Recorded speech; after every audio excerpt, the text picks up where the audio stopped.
बिस्मिल्लाहिर्रहमानिर्रहीम। अस्सलाम वालेकुम। उम्मीद करता हूँ सब खैरियत से होंगे। अल्लाह ताला सबको अपने ज़मान में रखे, दुनिया व आखिर की तमाम खुशियाँ नसीब फरमाए।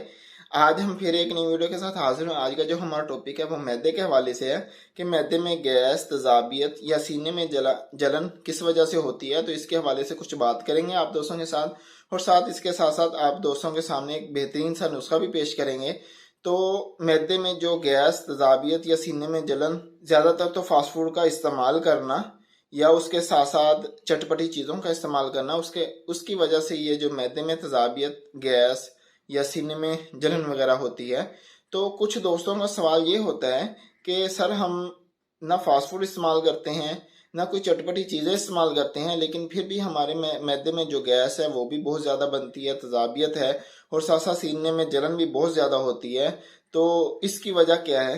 तो इसकी जो मेन वजह ये होती है कि जो खून की सप्लाई है मैदे को कुछ हिस्सों को नहीं मिलती है। जब ये खून की सप्लाई नहीं मिलती है तो उसकी वजह से जो जो मैदा है ये कमज़ोर होना शुरू हो जाता है। जब मैदा कमज़ोर होता है तो उसमें आपके गैस भी पैदा होती है, तेज़ाबियत भी पैदा होती है, और साथ साथ सीने में जलन भी शुरू हो जाती है। तो जब ये खून की सप्लाई शुरू हो जाएगी तो उसके साथ साथ आपका जो मैदा है ये भी ठीक होना शुरू हो जाएगा।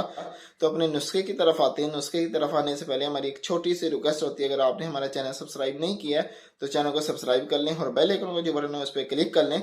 उसका फ़ायदा ये होगा कि जो नई आने वाली वीडियो है वो आप तक टाइम पर पहुंच सके। तो अपने नुस्खे की तरफ आते हैं। तो नुस्खा बहुत बेहतरीन है। ये आपके जो पहली 2-3 खुराकों में ही आपको महसूस होना शुरू हो जाएगा कि ये किस तरीके से अमल करता है। तो नुस्खे की तरफ आते हैं। जी, नुस्खे में जो सबसे पहली चीज़ है वो मलट्ठी है। 15 ग्राम लेनी है। सौंफ 20 ग्राम लेनी है। हल्दी 10 ग्राम लेनी है। हल्दी आप कोशिश करें कि ये पहले साबुत वाली लें। लेने के बाद इसको आप पीसें। खुश्क हल्दी जो है वो मिल जाती है पंसार स्टोर से। क्यों, आप अगर पिसी हुई लेंगे तो इसमें वो फ़ायदा नहीं होगा जो हमें इसमें चाहिए। तो हल्दी 10 ग्राम है। मीठा सोडा 50 ग्राम है। सब्ज़ इलायची 20 ग्राम है। काली मिर्च 20 ग्राम है। तो इन सब चीज़ों को आपने अच्छे तरीके से पीस लेना है, सफ़ूफ बना लेना है। सफ़ूफ जितना बारीक हो, मेरा हर बार यही कहना होता है कि जितना बारीक हो उतना ही जल्दी फ़ायदा करता है। ये जो दवाई होती है जल्दी असर करती है। तो सफ़ूफ को ज़्यादा से ज़्यादा बारीक बनाएं। तो इसको बनाने के बाद किसी शीशी में महफूज कर लें। और जो इसकी खुराक है, खुराक सिर्फ आप खाने के बाद आधी चम्मच इस्तेमाल करें नीम गर्म पानी के साथ। इंशाल्लाह आपको चंद दिनों में इसका बहुत फ़ायदा होगा।